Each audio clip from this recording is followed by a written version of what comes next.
Here are 3 different objects that all represent different mistakes that I've made on my self-improvement journey. And some of these are things that would have saved me a lot of time and progress if I knew them sooner. And we will start with this one. This may look like a bunch of journals, but it is actually a box. So the first one is a little hand holding a dumbbell. Look at that, how cute. The mistake this represents is that discomfort only means physical work. This is something I see many people falling for. Everyone has this seek discomfort mindset nowadays. They watch some David Goggins motivational clip and then they sit there and they go, damn, I'm too comfortable. Then they head straight to the gym. And obviously this is something you should do, but you're missing out on a lot of progress and growth as a person if you're only seeking physical discomfort. Sometimes doing this can actually be a way to avoid real discomfort. Like what if you have a family member that you have a shitty relationship with? A relationship that you could actually fix if you would just get over yourself, put your ego aside, try to see things from their perspective and reach out to them. But no, that would take some real discomfort.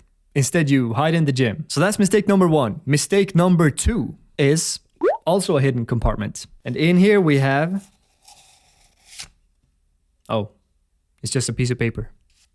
Well, that's useless. Anyways, number 2 is something that might seem a little bit weird, but I've seen many people do it and I've definitely fallen for it myself. And that is to think that something that's difficult or something that's like a new step for you towards becoming the best version of yourself is a bit too high-level self-improvement for you. And you're not quite there yet. It's a bit too advanced and you're still a noob on your self-improvement journey. You think, that's something I'll start working on in a year or so. And it's like, sure, most people can't really turn their lives around in a day and just fully optimize their lifestyle and their habits, but why put off being good?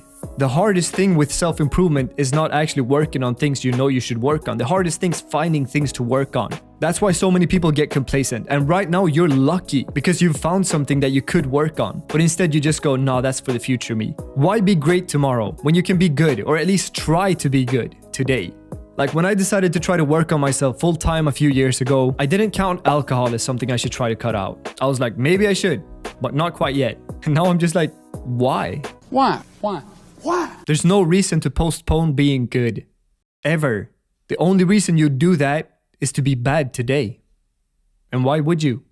If you're serious about building your discipline, I have some great news for you. June 16th, I will launch a 30-day course on how to become more disciplined with multiple proven methods that will drastically change your life. If this does sound interesting to you, click the link in the description or the link in my profile and we can get on a call and talk about it.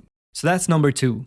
Number 3 is ego depletion. Okay, this is a bit advanced, but bear with me. It's important for you. Ego depletion is the term used to describe the loss of willpower and discipline that you experience after using a lot of it. Basically, the proof that willpower is a limited resource. Ego depletion is when you get home from work after a long and challenging day, and instead of doing what you planned on doing that evening, you crash down on the couch and watch an episode of Game of Thrones, because why the hell did they kill off your favorite character the last time you watched it? And you may think that what I'm going to say here is that you should take ego depletion into account, that you shouldn't waste your discipline on useless things because you can run out of discipline. But that's actually the opposite of what I want to say here, because the mistake I made was doing just that, and it will make you soft.